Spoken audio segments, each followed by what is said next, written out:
She was sitting in a car that was parked on the side of a deserted road, pressed against the steering wheel, peering into the darkness. There was absolute silence around, broken only by the faint rustle of the wind making its way through the branches of the trees that surrounded the highway. Each new impulse seemed to her more sinister, as if nature was preparing for something terrible. It wasn't the first night she'd been so far away from the city. In the last few months, life has turned into a nightmare. At first, it was strange calls at night, then the disappearance of small things in her apartment. It would seem small things, but each such detail slowly destroyed her inner peace. At first, she tried to convince herself that it was just nerves. After a few sleepless nights, she even hired an electrician to check her call. Maybe someone was messing with the wiring. However, everything turned out to be fine, and the problem remained unresolved. Her boyfriend Jake, whom they had been dating for about a year, brushed off her stories. He was a rationalist, and everything had a logical explanation for him. "You're just winding yourself up," he would say with an unchanging smile, as if everything that was happening was some kind of stupid joke. But the worst part was that for the last few weeks, she felt like she was being watched. Every evening, when she returned home, she felt this oppressive presence. She looked around, trying to find the source of this strange feeling, but there was no one around. As time passed, it began to seem to her that it was really just nerves. But then that feeling would reappear, and she would begin to doubt her rationality. She had already stopped sharing her thoughts with Jake. It seemed to her that he did not take her seriously. She was increasingly left alone at home. One evening, as usual, she returned home after a late shift. As soon as she closed the door behind her, she heard a noise. It was a small but distinct sound. It was as if someone was standing outside her door. She listened, her heart stopping in her chest. She walked slowly to the door, and at that moment the bell rang again, but this time it was closer. She didn't even have time to realize how her phone vibrated in her pocket. An unfamiliar number. This was the third night in a row when she received calls from different numbers. "Who is this?" Her voice sounded too harsh. There was no answer, just a quiet rustle on the line. Her hand trembled and she dropped the call. She couldn't stand this fear anymore. Leaving her bag on the floor, she grabbed her car keys and ran out the door. She couldn't stay in this house anymore. By the time she got to the car, her mind was clouded with fear and fatigue. She's out of town. I needed to get away from this place, from this damn house, from these strange calls. But the further she drove away, the stronger the feeling that she was being followed. She began to notice that a car was moving behind her. The same black sedan that appeared on one street after another. This forced her to press the gas pedal harder until the speedometer needle passed the mark, which was already causing a slight dizziness. Now she was standing in the middle of the road, the only car on this highway. There is not a single living soul around, only darkness and wind.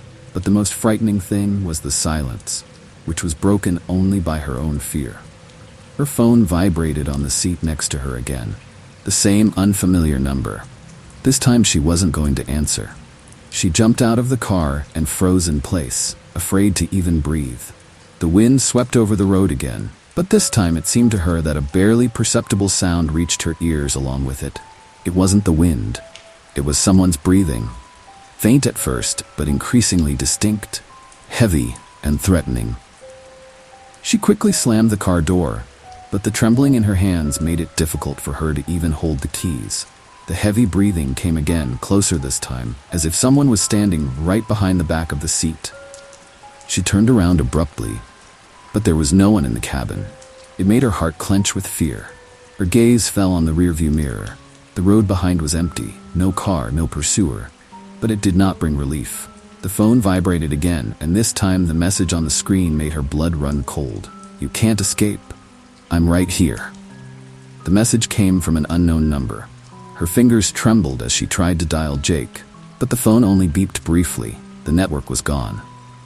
Without internet, without communication, without a single chance to call for help. She threw the phone on the seat and, abruptly hitting the gas, rushed forward. My brain was frantically searching for solutions, but every moment seemed more desperate. Her car was speeding along the deserted highway, and the panic was growing by the second. The feeling of persecution did not disappear. On the contrary, it only became stronger. The nightlights behind her had disappeared, and there was only darkness ahead, punctuated by the faint glow of headlights. Suddenly, something flashed on the road ahead. For a moment, it seemed to her that it was just a trick of the light, but after a couple of seconds, she realized that she was mistaken. A human figure stood right in the middle of the road. It couldn't have been an accident. The man didn't move, as if he knew she would see him. She braked sharply. The tires screeched. The car skidded down the road, stopping just a few meters from this figure. Beads of sweat stood out on her forehead, and her fingers gripped the steering wheel so tightly that her joints turned white. Her heart was pounding, and her breathing was fast and shallow. She peered at the figure ahead, but the headlights distorted the outlines. Man, tall, in dark clothes. His face was not visible. He was standing with his back to the car. They both stood there for a few seconds. She is paralyzed by fear, and this man is unshakable, silent. Then he slowly turned his head in her direction. She instinctively reached for the door lock, but the next moment, something happened that she least expected. The man took a step back, and his figure seemed to disappear into the darkness. Her mind refused to accept it. It seemed that he had simply disappeared before her eyes. Her gaze darted along the roadsides in search of at least some signs of life, but there was emptiness around. Was it a figment of her overactive imagination? She tried to pull herself together. The car took off again, leaving behind only the sound of screeching tires and heavy, trembling breathing. She couldn't stay here anymore. The only desire is to get to some place where there are people, light, movement. After a few miles, the highway turned sharply to the right, and her eyes caught a faint light in the distance. It looked like an old roadside motel. It looked abandoned, but the light in the window hinted that there might be people there. She needed to calm down, at least for a while, to hide from this whole nightmare. She stopped the car in the parking lot in front of the motel, barely able to keep herself from panicking. The front door was ajar, and a dim light was coming through from inside. There was no one at the reception, but the room keys were hanging on nails, as if someone still lived here. She quickly grabbed the nearest key and headed for a room with a barely legible 12 sign. The room was dirty, with faded wallpaper and old furniture, but it was better than staying on the road. She quickly closed the door behind her and locked herself with all possible locks. It was quiet inside the motel, too quiet for a place like this. There are no footsteps or voices.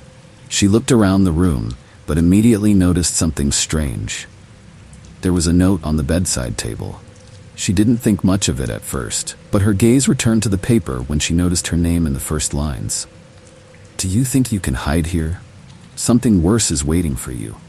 In the end, everything will end in a way you didn't expect. We've been watching you all this time. You can't leave." Her breathing froze. How did they know her name? Who could have left this here? Her hands clenched into fists, but at the same moment there was a knock on the door of the room. Quiet, barely audible. Her heart sank in fear, but she did not dare to approach. "Who's there?" Her voice was weak, almost inaudible, but there was no response. The knock was repeated. The pounding continued, increasing in intensity. She gripped the door handle tightly, feeling her heart pounding in her chest. Each knock sounded like a thunderclap in the silence, making her blood run cold. Her anxiety grew, consuming her. Is it really them? The ones who stalked her? Thoughts of a possible attack quickly filled her mind, and finally an instinctive defensive reaction kicked in. She backed away from the door, trying not to show it, but still listening to what was happening. The knocking grew louder. She clenched her fists, trying to pull herself together. Images flashed through her mind of her leaving this place, driving far away from the city. But then she remembered the note. "Do you think you can hide here?" The question rang in her mind again, causing her panic to rise higher. She suddenly felt that her hope of salvation was slowly disappearing. "Please, whoever you are, leave me alone," she cried out, her voice trembling with fear. In response, silence. She even seemed to feel time stop. Holding her breath, she leaned against the door, hoping it was just some random person. But no, She knew there was something hiding behind that door. At that moment, the knocking stopped and an uneasy silence fell over her. She held her breath as a soft whisper sounded at the door. It was barely audible, but she made out the words that were making their way through the cracks in her mind. "You're not alone. We are with you. We're not leaving." These words squeezed her heart in an icy grip. She staggered back, her back pressed against the cold wall. Who said that? Why did she feel like this was happening not only in her head, but also around her? The air around her seemed to have become heavy and oppressive. Suddenly there was a crackling sound, as if someone had touched the door handle. As if in slow motion, she noticed the door open a crack. Dim light from the hallway filtered through the crack. She pressed herself against the wall, clenching her fists, ready for the worst. At the same moment, she noticed a shadow moving through the crack. It was him, the man who was standing in the middle of the road. This time his face was visible, and it was something terrible. His face was distorted, as if he had been in pain for a long time. She was paralyzed with fear when he opened the door again and stepped into the room. His movements were smooth, but every detail in his appearance betrayed aggression. He was in no hurry, his gaze was unreadable, and it caused her to panic. She rushed to the window, hoping to find a way out, but the windows were covered with dirty curtains, and the only thing she saw was the dark outlines of the night. "You weren't going to run away, were you?" His voice was hoarse, with obvious mockery. He came closer, and her body, as if out of control, betrayed a new wave of fear. She should have run, but something was holding her in place. She knew she should resist, but her feet felt rooted to the floor. "Please." Her voice was slurred, but she didn't know what to say. Her mind screamed for help, but the words wouldn't come out. Instead, she just stepped back until her back hit the wall. He took a step forward, and his shadow covered her like darkness. And at that moment she realized that he had not come to kill her. He had come to finish the game she had never wanted to start. "Do you know who I am?" His gaze was filled with pain, but at the same time with thirst. "Have you already forgotten? I was with you when you thought no one was watching. I knew you'd get to this place." Every word he said burned her, and she felt despair squeeze her heart.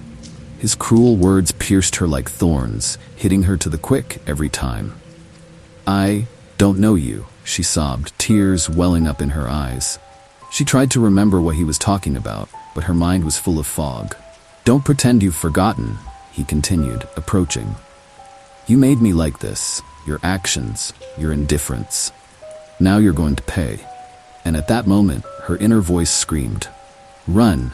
But her body remained motionless, as if someone had paralyzed her with fear. He held out his hand, and she saw that there was something sparkling in it. The glare was too bright, and her gaze caught on the object for a moment, a sharp knife. She felt a chill run down her spine. The moment he lifted the knife, something clicked in her mind. It was a feeling that she had lost control. Her muscles finally relaxed, and she rushed to the door. As if in slow motion, she slipped past him and ran out into the corridor. But before she had even taken a few steps, she felt a sharp blow in the back. Her strength left her, she collapsed to the floor, and everything around her began to darken. "We're together forever now." His voice echoed in her mind as she lost consciousness. When she opened her eyes, all she saw was darkness, and his whisper was still ringing in her head. She opened her eyes again. Darkness reigned around, but gradually images began to appear. She was in a small room with a low ceiling and bare walls. There was a musty smell in the air, mixed with something metallic. She tried to get up, but the pain in her back reminded her of what had happened. She put her hand on her back, but found no wounds, only a sharp and cold sensation, as if her body was gradually losing sensation. With difficulty, she sat down. There were no windows around, only a faint light coming through the cracks in the doors. The silence weighed on her, but somewhere in the distance, there were rustles, as if someone or something was scratching against the walls. She pulled her head towards the sounds, trying to figure out what it could be. "Help me," she shouted, hoping that someone would hear her. But there was only silence in response. With every passing second, fear crept back into her mind, raising panic. She didn't know how much time had passed since she lost consciousness, and this question was increasingly troubling her. For a moment, sounds like whispers caught her attention. They grew louder, and squinting, she saw silhouettes barely visible in the darkness. Their eyes shone like those of animals, and suddenly she was afraid. They weren't just shadows, they were people. Or what had once been people. "Leave us alone," she screamed, her voice cracking with fear again. The silhouettes froze. Then one of them stepped forward. He was exhausted and looked like he hadn't seen the light for a long time. His eyes were empty and his face was distorted.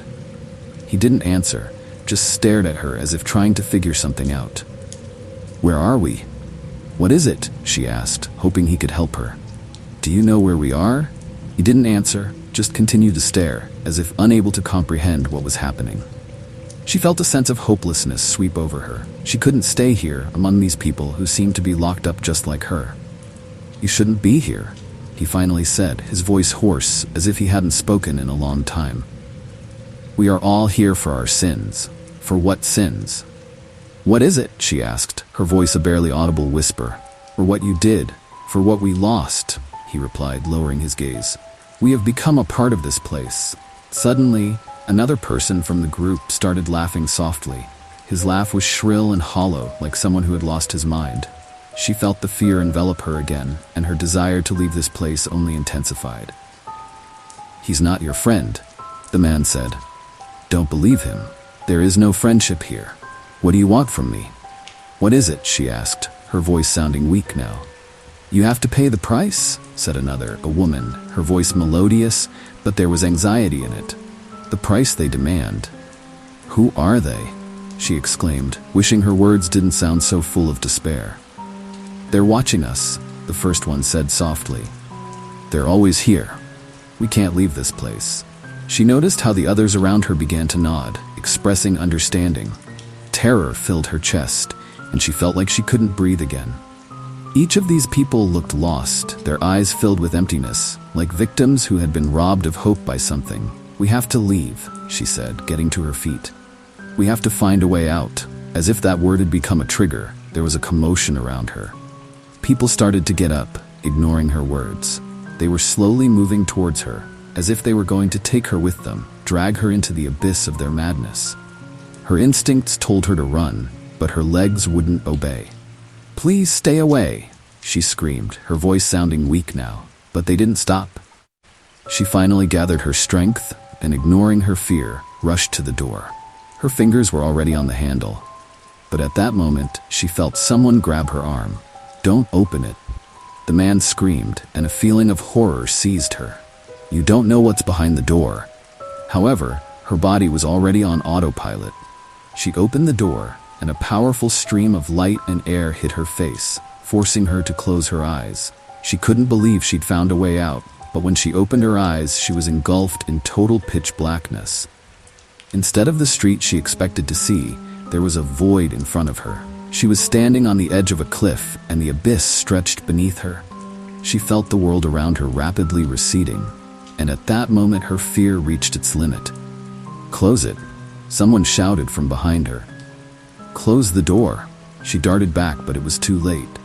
The silhouettes of the people she had left behind disappeared, and the room she was in was instantly filled with a dark mist. The fog enveloped her like a veil, and she found herself in the same place again. "You can't leave," a familiar voice sounded, and she realized it was the man with the knife. "You're back." She couldn't believe it was happening again. All her efforts were in vain, and she felt the darkness engulfing her. Every time she thought she had found a way, she was brought back. It was a vicious circle from which there was no way out. "Why don't you understand?" he whispered, approaching. "You can't leave this place." The moment he held out the knife to her again, she realized that this was not just a game. It was a trap she was being held in. "You're not leaving until you pay your price," he said, and there was thirst in his eyes. She screamed, but at that moment everything fell silent, the silence that tore her apart. She felt his cold hand touch her shoulder again, and at that moment a wave of despair enveloped her consciousness. "Is that all?" The thought flashed. Her mind struggled with terror, but as before, she couldn't get out of this trap. "No, I can't stay here," she screamed, and as if in response to her scream, the walls around her began to shrink. She had no choice but to keep fighting. "Pay your price," he said softly, his voice still melodious and calm. He was like a predator who had already lost all humanity. She couldn't believe that he had once been an ordinary man, that he had a life. "I won't. I don't want that." Her voice sounded like the last scream. The animal instinct of survival was awakened inside her. She couldn't let him take her like he took the others. Her gaze became steady, and at that moment she noticed that there was an object on the table next to her. It was an old, rusty metal stick, a reminder that this world is full of evil and violence. She grabbed it and turned around to face him. "You can't stop me," she said, feeling the adrenaline rush through her blood. There was a flicker of surprise in his eyes, but it quickly turned to mockery. He took a step closer, but at that moment she hit him hard in the face with a stick. He staggered back, and she had a second to think. "Go away," she screamed, feeling a surge of energy she hadn't felt before. Grabbing the door handle, she flung it open and rushed forward, ignoring the shouting voices behind her. But something stopped her. It was as if an invisible force was pulling her back, as if she was chained to this place. "You'll never leave," the woman whispered from the shadows, and her voice was full of bitterness. Panicking, she stepped back and faced the void again. All this horror, all this suffering, all this incongruity with the reality in which she lived, squeezed in her head. She stood on the edge of the cliff and, relying only on her instincts, jumped. Darkness enveloped her as she fell, and with each passing moment, her hopes faded. She didn't know where she was going, but a fire was burning in her heart. She couldn't leave this place without a fight. Suddenly, her body touched the surface, and she was in the water. The feeling of the cold spray surprised her, and not understanding what was happening, she abruptly got to her feet and began to swim. The water was real, not the darkness that had captured her. She broke the surface and finally felt the sun's rays on her face. But when she looked back, she saw the still dark figures watching her, arms outstretched, as if they were going to take her back. "I'm free!" she screamed as she swam ashore, but her voice sounded uncertain. She understood that even if she left this place, they would always be with her, in her mind, in her fears. On the shore, she knelt down and coughed, spitting out water. The sun was shining brightly, and the world around her was filled with sounds. Birds were singing, the wind was whispering through the leaves of the trees, but there was still a feeling of anxiety in her heart. She ran away from the water, but as she moved, her legs began to get tired. Every step hurt in her body, and as soon as she stopped, everything went dark again. Now she knew that this place would never let her go. She paid the price, but her consciousness remained there.